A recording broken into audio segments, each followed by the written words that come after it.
দর্শক, রাজধানীর কামরাঙ্গীরচরে এক প্রিন্টিং প্রেস মালিককে হত্যা করে তার মরদেহ গুম করার ঘটনায় দুজনকে আটক করা হয়েছে এবং গ্রেপ্তার সেই দুজনের পরিচয় সহ যাবতীয় তথ্য আমরা জানতে চাই। আমাদের সহকর্মী মহিম মিজান খোঁজ খবর রাখছেন, যুক্ত হচ্ছেন আমাদের সঙ্গে। মহিম, শুরুতে একটু জানাবেন আসলে এই খুনের মোটিভটা আসলে কি থাকতে পারে, কিভাবে এই খুনটা হয়েছে, গুমটাই বা কিভাবে করা হয়েছে, যাদেরকে আসলে গ্রেপ্তার করা হয়েছে তাদের পরিচয়টা কি, এবং যাকে আসলে হত্যা করা হয়েছে প্রিন্টিং প্রেস মালিককে তার পরিচয়টা বা জানা গেছে কিনা, একটু বিস্তারিত জানাবেন মহিম। আসলে রাকিব, এই জায়গাটি হচ্ছে রাজধানীর কামরাঙ্গীরচর হাসনানগর এলাকা। এই এলাকাতে একটি প্রিন্টিং প্রেস, অর্থাৎ আমাদের টি শার্টের উপর শার্টের উপর যে প্রিন্টগুলো করা হয়, স্ক্রিন প্রিন্ট, সেই প্রিন্টিং প্রেসের মালিক, ওনার নাম হচ্ছে মোহাম্মদ আলম। এবং মোহাম্মদ আলম এই কামরাঙ্গীরচর এই এলাকাতে আসলে ছোট্ট একটি কারখানা করেছেন, যে কারখানায় তার বেশ কয়েকজন শ্রমিক কর্মচারী রয়েছে।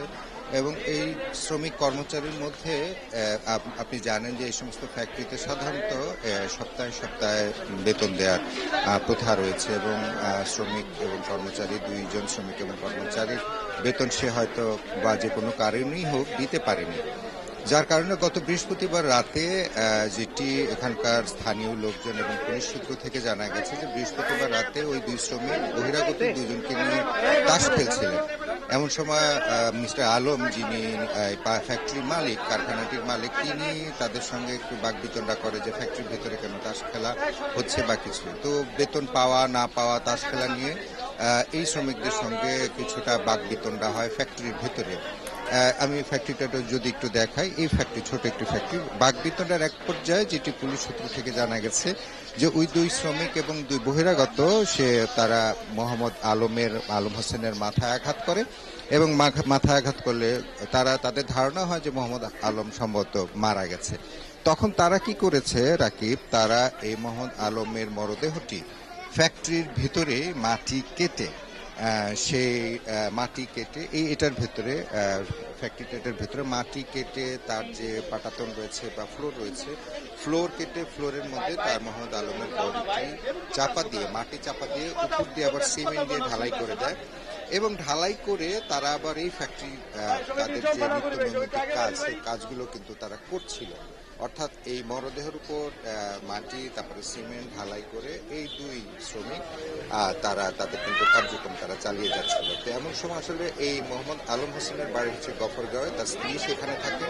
গত বৃহস্পতিবার থেকে যখন মিসিং, তখন তার স্ত্রী এখানে কামরাঙ্গীরচরে আসেন। যখন তাকে জিজ্ঞাসাবাদ করে তাদেরকে খুঁজে পাচ্ছিলেন না, ঠিক তখন তারা আবার পুলিশের শরণাপন্ন হন, স্থানীয় থানার শরণাপন্ন হন। থানায় যখন যায়, থানার তদন্তকারী কর্মকর্তা এসে যে শ্রমিকরা রয়েছে তাদেরকে যখন জেরা জিজ্ঞাসাবাদ করে, তখন দুজন শ্রমিক স্বীকার করে যে তাকে মোহাম্মদ আলম হোসেনকে হত্যা করে তারা এই ফ্যাক্টরির ভিতরেই মাটির চাপা দিয়ে রেখেছে, উপর দিয়ে ঢালাই করে রেখেছে। এখনো পর্যন্ত কিন্তু এখানে পুলিশ নিরাপত্তা ব্যবস্থা প্রস্তুত করে রেখেছে। পুলিশ এখানে আছে, ক্রাইমস স্ক্যান ইউনিট আসবে, সিআইডি তদন্ত দল আসবে, তারপরে হচ্ছে আসলে এখানে শ্রমিক সংগ্রহ করা হবে, তারপরে লাশ তোলার একটা ঘটনা এখন ঘটবে এবং আপনার মাধ্যমে নিশ্চয়ই মহিম সেই আপডেটগুলো আমরা পেতে থাকবো। তবে যতটুকু বোঝা গেল, যতটুকু বর্ণনা আপনার কাছ থেকে জানলাম, একটা বড় ধরনের বিভৎসতার ঘটনা এখানে ঘটেছে এবং নিশ্চয়ই পরবর্তীতে আপনার সঙ্গে আরও আমরা যুক্ত হব। আমাদের সঙ্গে কামরাঙ্গীরচর থেকে যুক্ত হয়েছিলেন সহকর্মী মহিম মিজান।